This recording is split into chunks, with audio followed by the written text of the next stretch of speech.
John Lennon might have played the very first metal bass line by accident before any of the first kind of official metal bands even existed. John wasn't a bassist, he was playing a strange kind of instrument and just doing his best to follow Paul McCartney's Rivalry-fueled orders, but the result is a line that was years ahead of its time. And once you hear the story of the feud that led to the song being created and the pretty wild recording session, you'll probably never hear it in quite the same way again. But to understand the bass line in the first place, we have to understand the song that it was played on. And to do that, we have to talk about the feud between the Beatles and their rival British band, The Who. So guitarist for The Who, Pete Townsend, had kind of taken pot shots at the Beatles before in interviews, saying things like, and when you actually hear the backing tracks of the Beatles without their voices, they're flipping loud, you know.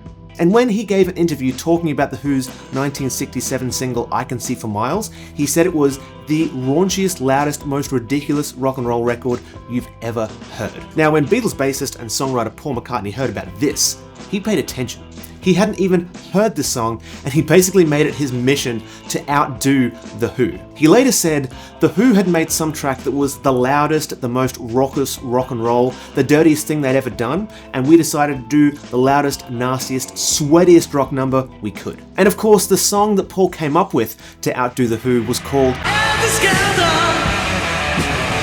But when it came time to recording this epic song, by most accounts, it wasn't Paul who ended up on bass. He wanted to play guitar on this one instead. So bass duties fell to John Lennon, someone who, despite being an incredible songwriter, probably wasn't the strongest instrumentalist, and depending on who you talk to, maybe the second or maybe the third strongest bassist in the Beatles. And also, by all accounts, the actual recording session was wild. They ended up recording 18 takes in a single day, each getting more loud and in your face than the last, thanks to Paul's instructions. There's stories of George Harrison lighting stuff on fire and running around the studio with it above his head. And that thing where Ringo says where he's got blisters on his fingers. I got blisters on my fingers! According to Paul, that wasn't a joke. Ringo's fingers were literally bleeding from playing so hard for so long. But it was on this substance-fueled, head-on-fire, bleeding fingers session that we got what was possibly the first metal bass line.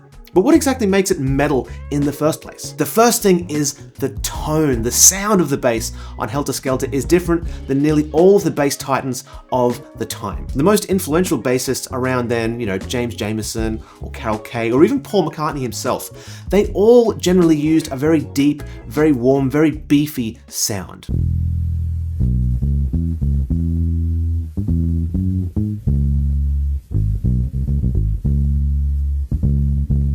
What we get on Helter Skelter, though, is the polar opposite. Here is what the isolated bass actually sounds like.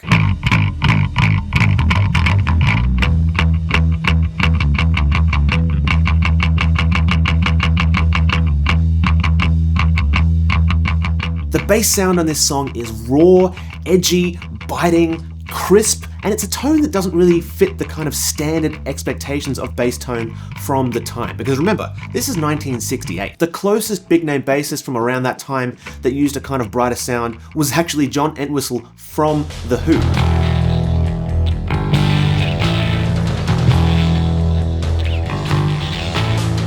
But even then, the bass sound on Helter Skelter is the kind of most extreme version of this, where the high end and the treble stuff is so far forward in the mix that the actual bass frequencies, they almost come as a bit of an afterthought. And according to the Beatles' road manager Mal Evans, one huge reason for the tone is that John Lennon wasn't playing a bass like this, or even this. He actually played this on one of these. This is a Fender Bass VI, and it is essentially a normal 6-string electric guitar, slightly longer scale, specific strings, and everything is tuned down an octave. Basically, this is a bass that was made for guitarists who don't necessarily play a lot of bass, which was exactly what John Lennon was. Just have a listen to the difference in tone between something like this that Paul might play on his older Hofner versus a Bass 6. One day I'll learn how to use a pick. Now for me, trying to get a tone like what's on Helter Skelter, I'm only going to use my bridge pickup, this one right here, to try and get that, super crisp, bitey tone, and I'm going to put my tone knob all the way up. Now I'm not sure, there's a strangle kind of switch here, which kind of takes out a ton of the low end. I think it's if you want to do some like baritone kind of stuff. It might be that that has been activated on Helter Skelter because, you know, the treble parts are so far forward and the bass is kind of in the background. So maybe that was a thing as well. Now, of course, it is possible to get a warmer sound from the Bass 6 by just, you know, using more of the pickups, turning the tone knob down a little bit, and then disengaging the kind of strangle switch. Maybe even using a bit of palm muting. Oh, like that maybe. So it is possible to get that kind of warmer sound, but the fact that this kind of sound wasn't used on the original recording, that kind of suggests to me that the super trebly sound was a choice that was made for the song. Now, the record keeping for this actual session seems to be a bit scant, so I don't know exactly how it was recorded. Like, did he plug directly into the desk? I don't know. If there was an amp, I don't know. If there was, I don't know what the settings were or anything like that. However, only looking at the instrument and the amp and their settings misses something that's probably even more important, and that's what he's actually playing and how it's being played. So how does John play it? Well, first of all, he's using a pick, and he picks so hard through this whole song. It sounds like it's mostly kind of heavy downstrokes. You're hearing so much of the kind of clicks and rattles of the frets in the original recording, and that trebly click is one of the reasons this bass line kind of feels so metal, even though it was 1968. You can hear this kind of treble-heavy approach to bass tone in the metal bassists who came after, the actual metal bassists, people like Geezer Butler of Black Sabbath.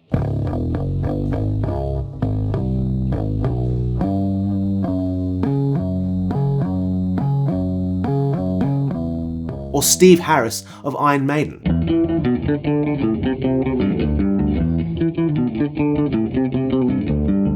All the way up to Fieldy from Korn.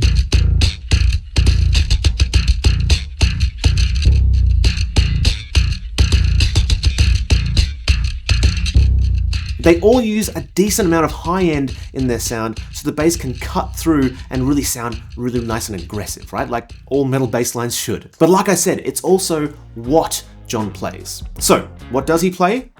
A lot. He plays a lot of notes. Just about everywhere he can, he's kind of chugging these 16th note lines like in the voice. In the voice! I tell you, boss, it's in the voice!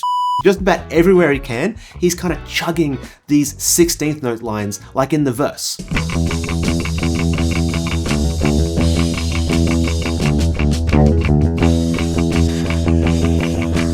And you'll also notice him do this thing where he plays this D below the E and then hammers as brutal as he can up to the E. You know, he does that a lot throughout the verses on that E chord, you know, just as brutal as can possibly be. But he even does some really cool fill type ideas, like about halfway through the song, he plays this.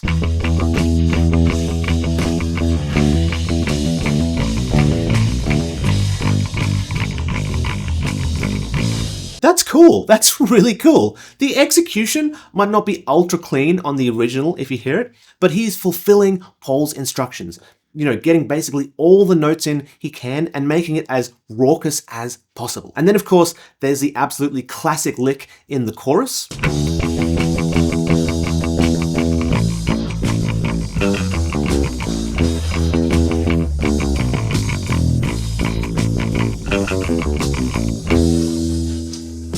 That's also 16th note bass and also in unison with that kind of distorted guitar, something that would become a metal staple later on. Just about the only time in this line where there aren't tons of 16th note ideas is right at the point where he's kind of pumping 8th notes before the lick in the chorus, as well at the ends of the verses. Now, this chugging and totally filling the bar thing, that is such a metal thing to do. Just check out Black Sabbath a few years later with a song like Paranoid.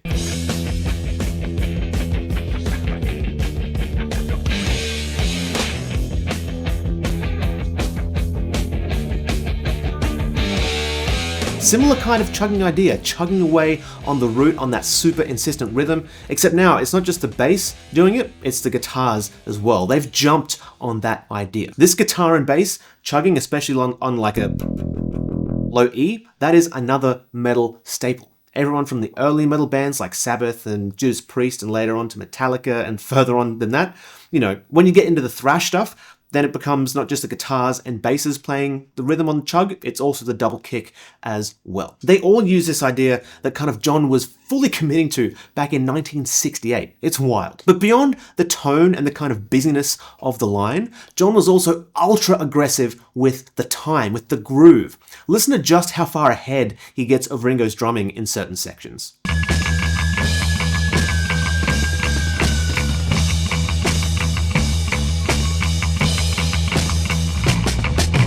Rhythmically, the bass is pushing so hard here to the point where it's almost on the brink of being out of time, and maybe things are getting a little bit too sloppy jalopy. Now, normally this is a cardinal sin as a bass player, but in this song, in this specific context, it kind of works. It kind of really works. It gives it this kind of crazed, aggressive, frenetic energy. And for this specific song that was engineered to be kind of aggressive and as aggressive as possible, it actually fits really, really well. But was it actually John who played it? There is actually some debate about whether it's actually John or Paul on the bass on the album recording of this. And a good chunk of that speculation comes from some studio chatter from earlier unreleased takes of the song, where Paul seems to be playing bass in between takes to kind of demonstrate a few things. However, there's no photos or videos from that particular session, and the take that ended up being used was 4 full takes after the chatter in question. And it's also very possible that Paul was just kind of demonstrating something on bass because that was what was handy, or maybe that's just what he felt most comfortable on. No one can really tell for sure. The majority of the credits have John listed as playing bass, and Paul hasn't ever contradicted those. But with how wild the session was, I guess it is possible that Paul ended up on the bass on the final take. However, the biggest reason to me that it sounds more like John, it comes from looking at how Paul plays this song when he plays it live.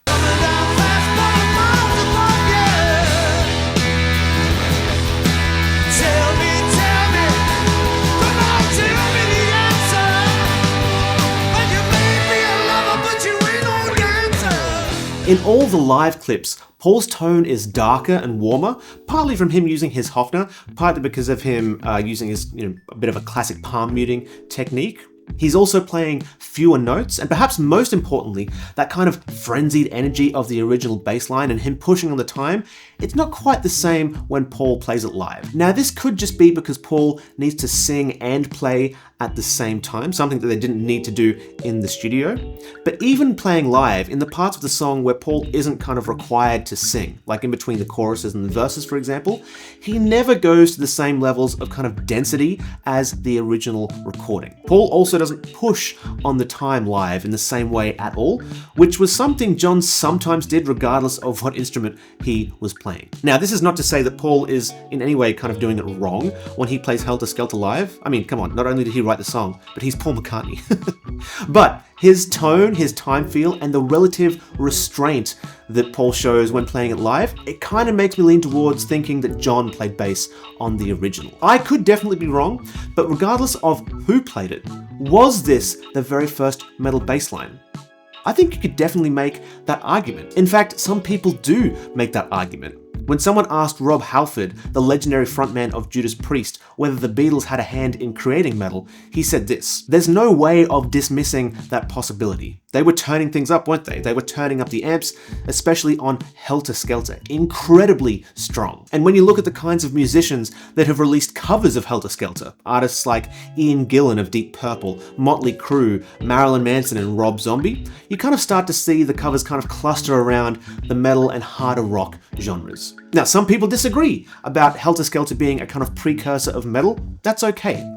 The important thing to remember, at least in my opinion, is that no genre just ever kind of appears out of nowhere in an instant. They always evolve through thousands of tiny steps. But I would say that this song is definitely at least one of those steps, and a decently sized one as well. The tone, the busyness, the aggressiveness, the energy, it all works so well here because the song demands it, and it was doing some very metal things before metal even was a thing. But what happens if you take that same kind of wild energy to a song that doesn't call for it? Well, there is another bass line that Lennon recorded that was so questionable that some people actually accused him of trying to sabotage the band. So check out this video if you want to hear that other bass line and make up your own mind about whether you think it amounts to sabotage or not.